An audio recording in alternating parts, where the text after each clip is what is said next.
Welcome to Big Daddy Storytime. We're reading Walt Disney's The Wild. Wow, can you see that zebra and the lion and his cub and the snake and the squirrel and the koala? Wow, this is going to be such a great story. Would you like to read a story about the wild? You would? Okay, let's get started. Samson the lion loved telling stories about the wild to his son Ryan. Their friends at the zoo, Bridget the giraffe, Larry the snake, and Nigel the koala, had heard these stories too. Even Benny the squirrel knew all about Samson's exciting adventures in Africa. He was the biggest wildebeest I've ever seen, Samson was telling everyone. Ryan rolled his eyes. He had heard this story many times before. The cub wanted to be just like his brave father, but Ryan had been born at the zoo. His father thought the zoo was a great place, but Ryan didn't. Ryan wished he could go to the wild so he could learn to roar like his father. Then his father would be proud of him. Inspired by his father's story, the cub opened his mouth to let out a loud roar. Roar! But it was no more than a funny squeak. Squeak. The zoo visitors laughed. Ha ha ha. Brian felt terrible. Soon it was time for the zoo to close, but the animals didn't settle down for the night. All the animals went to the penguin enclosure, all except Ryan. That's because that was the night of the big game. It was the penguin against Samson's team in the turtle curling championship. Samson wasn't playing well because Ryan wasn't there. It looked like the Penguins might win. Well, we'll not lose to flightless birds, Bridget stated. Samson agreed. We're going to use the secret play. Using Larry the snake as the big slingshot, Samson shot the turtle, and it looked as if it was going to stop right on the bullseye until the ground started to shake. Rumble, rumble, rumble, rumble. Ruining Samson's shot. The shaking was caused by a gazelle stampeding that had been started accidentally by Ryan and his friends. Then the gazelles ran into the penguin enclosure. What a mess! Ryan was very sorry. I'm sorry. Samson was angry and disappointed. This made Ryan feel worse. He was never going to be able to make his father proud of him now. The sad cub went for a walk. He spotted some big green boxes on the other side of the zoo's fences. Earlier, some penguins had told him that these boxes were being shipped to the wild. Suddenly, Ryan had a great idea. I have a great idea. He would hide inside one of the boxes and sail away to the wild. Then he would return to the zoo with a mighty roar. His dad was sure to be proud of him then. Ryan made his way over the fence and curled up inside the box. Then the box was loaded into a moving van. The engine roared to life, and suddenly Ryan didn't think going to the wild was such a great idea. Dad, help me, the cub called. Samson and his friends had been out searching for Ryan. Samson heard his son crying, but he was too late. He watched the van drive away. So Samson, Bridget, and Nigel, Benny, and Larry set out to rescue Ryan. They had to sneak out of the zoo and make their way to the big water before Ryan's box was loaded onto the ship. First, they hid themselves in a garbage truck that was leaving the zoo. Benny the squirrel was sure he could lead them through the city to the big water. Couple lefts, couple rights, kabam, there you are, he told his friends. Then Benny fell off the truck.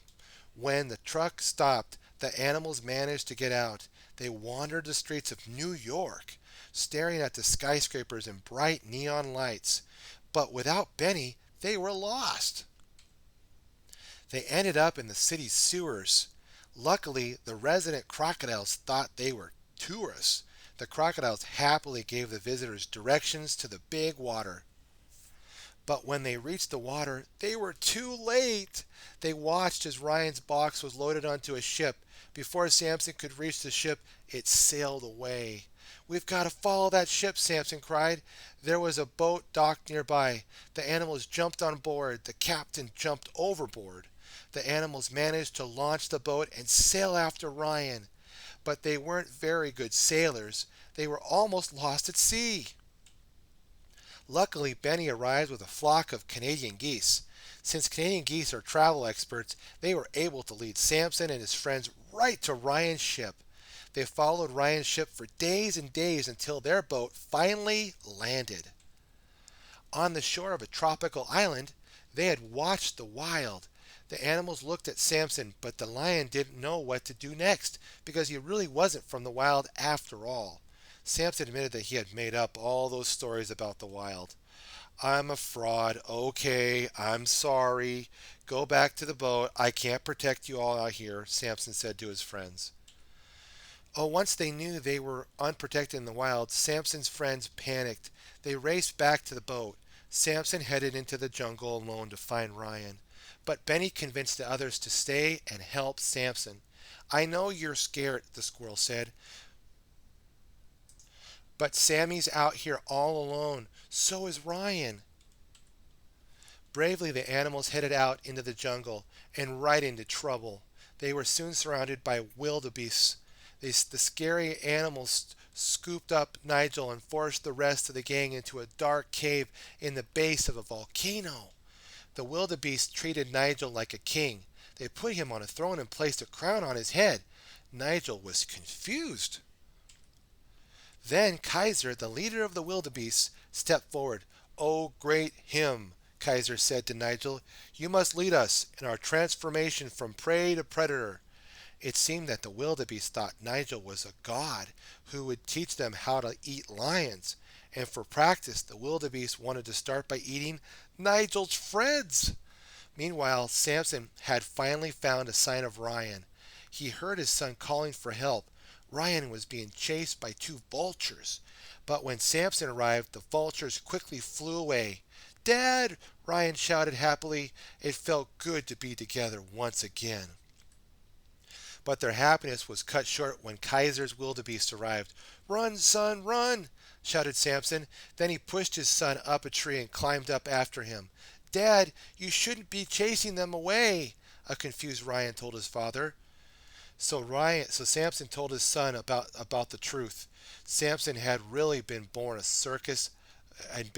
born in a circus, but because he couldn't roar, he had been shipped off to a zoo in disgrace. "I wanted you to be proud of me," Samson said, trying to explain why he had made up the stories. Ryan was hurt because his father had lied to him. Suddenly the wildebeest attacked. They rammed into the tree. Bump, bump, bump. Toppling it, Ryan fell onto the ground, but Samson went over a giant cliff. The wildebeest forced Ryan to go to the dark cave inside the volcano. Ryan was happy to see his old friends, but not for long. Kaiser was now ready to eat the zoo gang and the lion cub. Nigel had to do something, but what?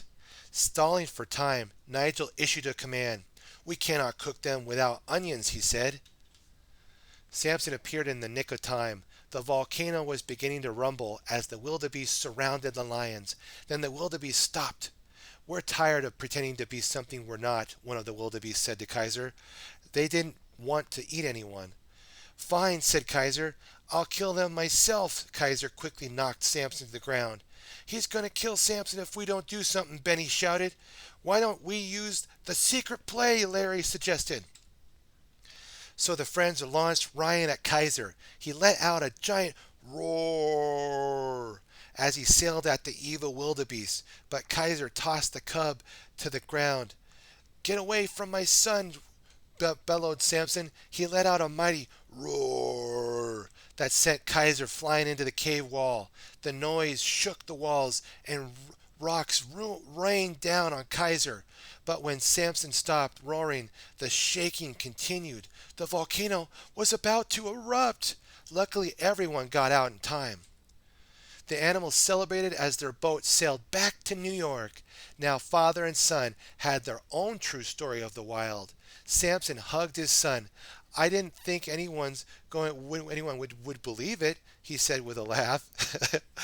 but it didn't matter. Father and son would always be proud of who they really were and proud of each other. The end.